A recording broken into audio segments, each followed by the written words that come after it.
World of Warcraft is approaching its 17th birthday, and the game has changed tremendously throughout the years. With the debut of World of Warcraft Classic in August, both new and veteran players were able to relive the original game. Players were requested to report any issues they noticed during the beta phase of Classic. There's only one problem: some of those flaws are in fact unique game features. Newcomers are believing that their hunters are broken, while those who have been playing since the game's inception are wondering whether the blood pandemic will return. First up, we have non-playable characters are inconsistent. On the available quests lists, NPCs that provide several missions may show them as a dot or an exclamation point. Nobody knows why, but it is an example of an inconsistency from the original game that was properly replicated. While it isn't really a feature, these little details that no one really understands may occasionally provoke a nostalgic feeling. Its existence demonstrates how accurate the old edition of the game is. At number 2 is the leveling is long. This is likely to be one of the most noticeable adjustments for newcomers to the game. It takes a long time to level. The quantity of experience required to level has decreased dramatically over time, particularly at levels under 60, the initial level ceiling.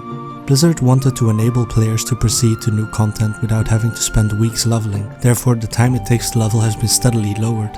Leveling was a big aspect of the game in the beginning, and most players took their time. Getting to the end game material might take weeks if not months.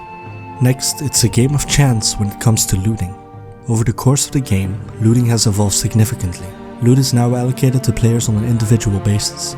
We also have area of effect looting. Neither of these features were there when the game was first released. The loot was considerably more random back then. Each boss was given a certain amount of pieces of treasure from the loot table by the game. Guilds often use point system to determine who would get equipped first. Classic will include a hybrid looting system that incorporates components from both current and the original looting systems. At number 4 we have aggro can be exasperating. The aggro range of monsters was formally determined by the gap in level between you and the mob. As a result, several sections were very challenging to explore at a low level. If you're planning on doing the Teldrassil to Stormwind Gauntlet, best of luck as you travel through wetlands. As low level players attempted to navigate through high level locations, sticking to the route was typical. Next, it takes skill to use weapons.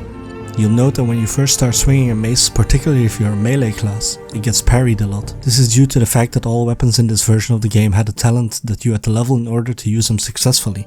The more proficiency you have with your weapon, the less likely you are to be parried or worse disarmed. Because they only possessed a high level skill with maces, high level players were often encountered in low level zones, swinging their bright new sword at kobolds.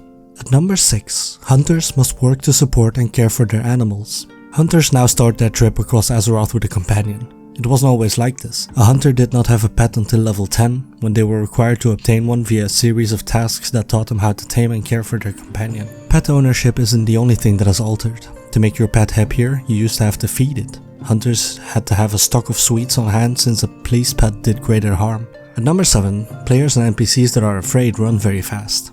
This one often catches rookies players off guard. Fearing was a difficult spell to master in the early game. Anyone you feared would flee, and flee quickly. You had no control over how quickly, far or chaotically they moved as a caster, and chaos it was. Feared monsters or people rushing full throttle into additional groups of mobs were really a possibility. Fear used at the wrong moment may cause extra problems for your raid, therefore the spell was employed with extreme caution. Next up, the melee range of a Tauren is insane. Back in the day, being a Tauren provided you an edge. The race possessed a larger hitbox than any other race, as well as a longer melee range.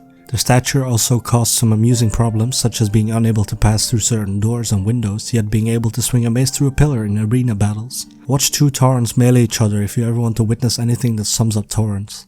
While we're talking about Taurens, they are intended to be that big. At number 9, tracking isn't possible with maps. On your minimap, available missions will not appear as a wonderful helpful exclamation point. You'll also notice that the locations of the missions you've completed aren't shown on the minimap or the main map. In reality, there's no way to monitor anything on the minimap, it's nothing more than a little map. Players used to fight this by having 2 tabs open, one for the game and the other for web browser, so they could easily look up Mankrik's wife's whereabouts. And finally, at number 10, mobs take a long time to respawn. The game now contains dynamic respawns, which means that mobs arrive quicker in densely crowded locations. This functionality did not exist in vanilla, and many players found it annoying. It was typical to see Northshire Abbey filled with low-level humans all attempting to steal cobalt candles from the forests and miners. Waiting for the respawn duration after a spell struck that defies Tug, right before you got a swing in, was a big part of why leveling took so long. And there you have it. 10 classic World of Warcraft features that noobs constantly mistake for bugs. Thank you for listening.